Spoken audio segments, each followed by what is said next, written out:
আলাইকুম প্রাণপ্রিয় ভক্তগণ, হিন্দু ও অন্যান্য ধর্মাবলম্বীদের জানাই আদাব, নমস্কার ও আন্তরিক ভালোবাসা। আশা করি আপনারা সকলেই ভালো আছেন। আজকে আপনাদের জন্য, আমার প্রাণপ্রিয় ভক্তদের জন্য, যারা সবসময় আমার ভিডিও দেখে এবং কি সাবস্ক্রাইব করে আমার পাশে আছে, সেই ভক্তদের জন্য আজকে আমি একটি বশীকরণ মন্ত্র নিয়ে হাজির হয়েছি। যৌন নীলা বশীকরণ মন্ত্র।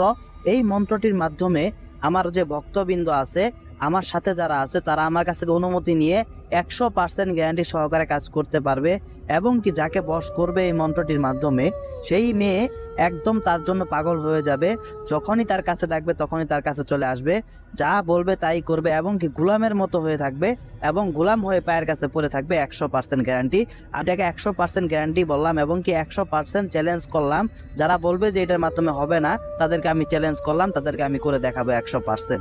তো প্রাণপ্রিয় ভক্তগণ, আজকে আমি যে মন্ত্রটি নিয়ে আপনাদের সামনে হাজির হয়েছি, ইনশাআল্লাহ এই ভিডিওতে এই মন্ত্রটির মাধ্যমে আপনারা ঠিক কিভাবে কাজ করবেন, কোন নিয়মে কাজ করবেন এবং কি এই মন্ত্রটির মাধ্যমে কাজটি করার জন্য কি কি প্রয়োজন, ইনশাআল্লাহ আমি সুন্দরভাবে বলে দিব। ইনশাআল্লাহ আপনারা পুরো ভিডিওটা ধৈর্য সহকারে, মনোযোগ সহকারে দেখবেন, আমার প্রত্যেকটা কথা শুনবেন, শুনে বুঝে তারপরে কাজ করবেন। অবশ্যই কাজের ফলাফল পাবেন। অবশ্যই আপনার যে পছন্দের নারী আছে, যে মেয়ে আছে, যাকে আপনি খুবই পছন্দ করেন, তাকে আপনি বশ করতে পারবেন। বশ করে আপনার মনের আশা আকাঙ্ক্ষা পূরণ করতে পারবেন। 100% গ্যারান্টি। তো প্রাণপ্রিয় ভক্তগণ, আজকে আমি যে মন্ত্রটি নিয়ে আপনাদের সামনে হাজির হয়েছি, এই মন্ত্রটি আপনারা স্ক্রিনে দেখতে পারতেছেন। তো মন্ত্রটি আমি আপনাদেরকে একবার ভেঙে ভেঙে বলে দিই, মনোযোগ সহকারে শুনুন। তো মন্ত্রটি হচ্ছে ওম নমো দেহং ছটফট অমুক যৌন নীলা কর পট পট ওম নমো। এই যে মন্ত্রটি আমি আপনাদেরকে বলে দিলাম, এই মন্ত্রটি আপনাদের মুখস্থ করতে হবে। সর্বপ্রথম মন্ত্রটি মুখস্থ করতে হবে এবং কি অমুক যে স্থানে দেখতেছেন নিচে দাগ দেওয়া আছে, এই অমুক স্থানে আপনি যাকে বশ করতে যাচ্ছেন তার নামটি উল্লেখ করবেন। আগে তার নামটি এখানে লিখবেন।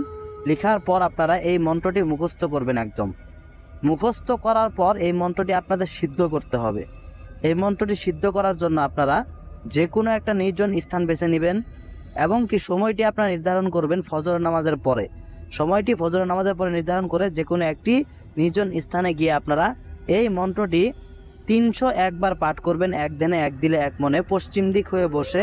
তাহলে এই মন্ত্রটি সিদ্ধ হবে 100%। মন্ত্রটি সিদ্ধ করার পরে এই মন্ত্রটির মাধ্যমে আপনারা কাজ করতে পারবেন খুব সহজে।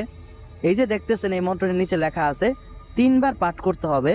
এই মন্ত্রটি আপনাদের কাজ করার জন্য 3 বার পাঠ করতে হবে শুধু।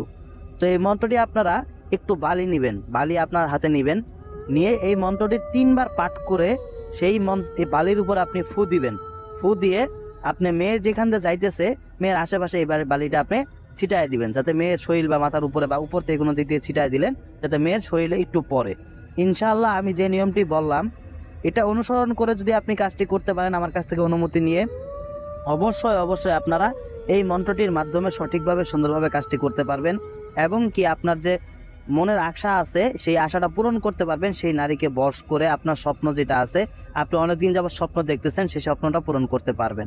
তো প্রাণপ্রিয় ভক্তগণ, সকলে ভালো থাকবেন এবং কি কাজটি করার আগে আমার কাছ থেকে অনুমতি নেবেন। আর আপনাদের যে কোনো প্রয়োজনে, যে কোনো সমস্যার জন্য আপনারা আমার সাথে যোগাযোগ করবেন। ইনশাআল্লাহ আমার সাথে পরামর্শ করবেন। তো সকলে ভালো থাকবেন। আসসালামু আলাইকুম।